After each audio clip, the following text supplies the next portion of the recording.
आदरणीय नेतेगण, सर्व आदरणीय वडीलधारी, सन्माननीय बंधू भगिनी आणि माझ्या युवक मित्रांनो, 7 तारखेला आपल्या सर्वांना कल्पना आहे, जिल्हा परिषदची निवडणूक आहे, मतदान आहे, पंचायत समितीची निवडणूक आहे, मतदान आहे आणि त्या मतदानाच्या माध्यमातून पुढचे 5 वर्ष नेमकं कोणी या दोन्ही संस्थांमध्ये आपलं प्रतिनिधित्व करायचं हा महत्त्वाचा निर्णय आपल्याला घ्यायचा आहे। साधे 2-3 मुद्दे सुरुवातीला मी आपल्या समोर मांडणार आहे। पहिला मुद्दा म्हणजे केंद्रामध्ये सरकार आता कोणाचं आहे? भारतीय जनता पार्टी, शिवसेना, एनडीएचं सरकार आहे, बरोबर आहे। राज्यात कोणाचं सरकार आहे? महायुतीचं आहे। भारतीय जनता पार्टी, शिवसेना, महायुतीचं सरकार आहे। परवा ज्या निवडणुका झाल्या नगर परिषदेच्या, आपल्या जिल्ह्यातल्या 8ही नगर परिषदांमध्ये सत्ता कोणाची आलेली आहे? 8च्या 8 ठिकाणी महायुतीची सत्ता आलेली आहे, बरोबर आहे। म्हणजे जनतेला स्पष्टपणे समजतंय की आपली माणसं कोण आहेत, कामाची माणसं कोण आहेत, हे स्पष्टपणे समजतंय। त्यामुळे आता तुमची जबाबदारी काय? तुमची जबाबदारी ही आहे की लोकांपर्यंत हा विषय व्यवस्थित पोहोचवणं, 7 तारखेला आवर्जून त्यांना बोलून मतदान करून घेणं आणि महायुतीच्या आपल्या प्रत्येक उमेदवाराला प्रचंड बहुमताने निवडून देणं। तुमचं गाव, तुमचं बूथ किती प्लस राहतं, किती तुम्ही मताधिक्य देता, त्याच्यावरती काही गोष्टी पुढच्या काळात अवलंबून राहणार आहेत, हे देखील मला आपल्याला आवर्जून सांगायचंय। नासऱ्याच्या रस्त्याचं बोलले, रस्ता डांबरीच करायचं का अजून काही? म्हणजे मताधिक्य तुम्ही खूप जास्त दिलं तर तरी डांबरीच करायचा का? बरं, ठीक आहे, मुद्दा तुमच्या लक्षात आला। आपण सर्वांनी मिळून प्रचंड ताकद महायुतीला देणं गरजेचं आहे, कारण या उमेदवारांना मोठ्या मताधिक्याने तुम्ही जेव्हा निवडून द्याल, त्यांच्या माध्यमातून महायुतीला बळ मिळणार आहे, आम्हाला सर्वांना बळ मिळणार आहे आणि उद्या निधी आणताना, योजना आणताना आम्हाला हक्काने सांगता येईल, केंद्रापर्यंत जाता येईल आणि पाहिजे तो निधी आवर्जून आपल्याला खेचून आणता येईल। मोदी साहेब आपले आदरणीय पंतप्रधान आहेत, सर्व जातीच्या, सर्व धर्माच्या लोकांना बरोबर घेऊन मोठी कामं तर करतायत, परंतु आपल्या दृष्टीने जे महत्वाची कामं आहेत, जरी छोटी असली तरी महत्वाची कामं आहेत, त्याच्यावरती देखील भर देत आहेत। प्रधानमंत्री आवास योजना म्हणजे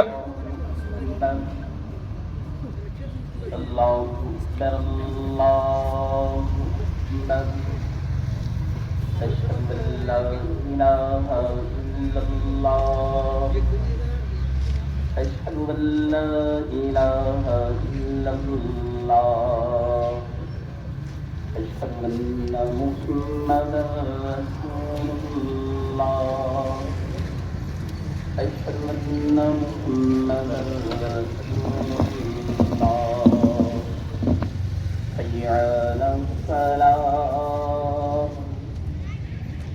حي على الصلاة حي على الفلاح حي على الفلاح الله أكبر الله أكبر لا إله إلا الله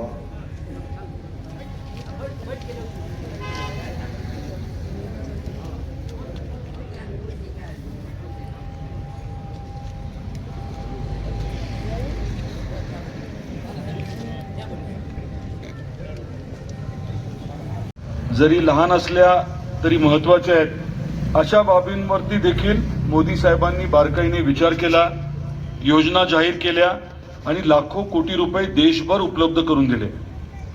आवास योजनेचा विषय आहे, शौचालयाचा विषय आहे, घरोघरी स्वच्छ पाणी मिळण्याचा विषय आहे, आपल्याला वेगवेगळ्या माध्यमातून कर्ज उपलब्ध करून देणं, थेट खात्यावरती अनुदान मिळणं, मग ते शेतकरी असतील किंवा इतर लोक असतील, त्यांना आवर्जून मदत मिळावी या अनुषंगाने मोदी साहेबांनी आपल्याला पूर्णतः सहकार्य केलेलं आहे. दुसरीकडे जागतिक स्तरावरती आपल्या देशाची उंची वाढवण्याचं त्यांनी काम केलंय. तुम्ही तुमचे कोणी नातेवाईक परदेशात असतील तर त्यांना विचारा. आता भारतीयांकडे बघण्याची, त्यांच्याकडे आता जी नजर आहे जागतिक स्तरावरती लोकांची, ती बदलली आहे. भारतीयांच्या बद्दल एक वेगळा अभिमान आता वाटायला लागलाय. एका वेगळ्या उंचीवरती भारतीय पोचलेत हे जाणवतंय. हे सगळं मोदी साहेबांनी प्रचंड कष्टातनं केलंय. आपल्याला आपल्या राज्यात देखील बघायला मिळतंय की देवेंद्रजी मुख्यमंत्री झाले, आधी शिंदे साहेब मुख्यमंत्री होते, त्यांनी देखील महत्वाच्या योजना आपल्या सर्वांसाठी आवर्जून आणल्या. मी सुरुवातीला लाडकी बहीण हा उल्लेख केला नाही. बहिणी जरा कमी दिसतात इथे, पण त्याच्यातील लाडक्या बहिणी आहेत. शिंदे साहेबांच्या लाडक्या बहिणी आहेत, देवाभाऊंच्या लाडक्या बहिणी आहेत, अजित काकांच्या लाडक्या बहिणी आहेत. मी आवर्जून अजित काकांचा उल्लेख केला, त्याबद्दल मी नंतर बोलणारच आहे. मुद्दा हा आहे की माता भगिनींना हक्काचे 1,500 मिळायला लागले. रक्कम जरी मोठी वाटत नसली तरी हक्काची आहे, दर महिन्याला येणारी आहे आणि त्याच्यातनं महिलांना आर्थिक सक्षमता वाटते, आपल्याला एक सुरक्षितता वाटते आणि त्या अनुषंगाने ही योजना अतिशय महत्वाची ठरलेली आहे. एक शब्द देतो की आपलं सरकार आहे तोपर्यंत ही योजना बंद तर होणारच नाही, परंतु नजीकच्या काळामध्ये त्या 1500चे 2100 होतील आणि 2100चे 3000 करण्याचा शब्द खुद्द शिंदे साहेबांनी दिलेला आहे. त्यामुळे ही योजना खूप महत्वाची ठरणार आहे. मोदी साहेबांनी लखपती दीदी योजना काढली. देशभर करोडो भगिनी आता लखपती दीदी झाल्यात आणि याच योजनेच्या माध्यमातून परवा निर्मला सीतारामन आपल्या ज्या वित्तमंत्री महोदय आहेत, त्यांनी परवाच्या भाषणामध्ये आवर्जून सांगितलं की आता माता भगिनी जर स्वतःचा उद्योग व्यवसाय करणार असतील तर 5 लाखापर्यंतचं कर्ज बिनव्याजी आणि विना तारण त्यांना उपलब्ध करणार. समजून घ्या तुम्ही, 5 लाख रुपयाचं कर्ज विना तारण विना व्याज आणि असं उपलब्ध करून दिल्यानंतर स्वाभाविकपणे माता भगिनींना अजून ताकदीने आर्थिकदृष्ट्या सक्षम होता येणार आहे. आपल्याच सरकारने शेतकऱ्यांसाठी वेगवेगळे निर्णय घेतले. मध्ये अतिवृष्टी झाली, नुकसान झालं, आपल्याला वाढीव अनुदान दिलं, क्षेत्र वाढवलं, पैसे वाढवले. पीक विम्याचं तर तुम्हाला कल्पनाच आहे. आता सुद्धा 2021 साठी आपण सुप्रीम कोर्टामध्ये लढतोय. विमा कंपनीला 200-400 कोटी आपल्याला अजून द्यायचे. त्यामुळे ते वकील लावताना दिवसाला 15-15, 20-20 लाख घेणारे वकील लावतात. आपण देखील ताकदीने लढतोय आणि जसा आधी आपल्याला न्याय मिळाला तसा पुढच्या काळात देखील निश्चितपणे आपल्याला न्याय मिळणार आहे. पण हा मुद्दा काय आहे? मुद्दा हा आहे की आपण लढतो, आपण झगडतोय, आपण पैसे आणतोय, आपण योजना आणतोय. विरोधक काय करतात? 2.5 वर्ष विरोधक पण सत्तेत होते ना. जय भवानी जय शिवाजी म्हणतात, बरोबर आहे. साधा विषय तुमच्या समोर मांडतो, महत्वाचा. जय भवानी जय शिवाजी म्हटली, जय भवानी कोण आहे? कोण आहे? आई तुळजाभवानी आहे. आपल्या तुळजापूरची आपली आई, बरोबर आहे. ठाकरे साहेबांकडे तुळजापूरचा आमदार म्हणून मी विनंती केली होती की तुम्ही इथल्या कामासाठी जीर्णोद्धार करायचा आहे, इथे विकास कामं करायची आहेत मंदिराची, तुम्ही पैसे द्या. 2.5 वर्षात 1 रुपया दिला नाही. मग नंतर मी आदित्य ठाकरेंना म्हटलं की समजा तुम्हाला पैसे देणं होत नसेल तर तुम्ही किमान प्रस्ताव केंद्राकडे पाठवा, केंद्राकडनं मी पैसे आणतो. 100 कोटी केंद्र द्यायला तयार होतं. शेवटपर्यंत ठाकरे सरकारने प्रस्तावही पाठवला नाही आणि स्वतः 1 रुपयाही दिला नाही. स्वतःसाठी मी मागत होतो का? कोणासाठी मागत होतो? आपल्या आईच्या मंदिरासाठी, आपल्या आईच्या तुळजापूरसाठी. 1 रुपया शेवटपर्यंत दिला नाही. रेल्वेच्या बाबतीत तसंच झालं. 2019 मध्ये मोदी साहेबांनी भूमिपूजन केलं. कुठली रेल्वे? तर धाराशिव तुळजापूर सोलापूर रेल्वे भूमिपूजन केलं. ठरलं होतं 50% पैसे राज्य सरकारचे आणि 50% केंद्राचे.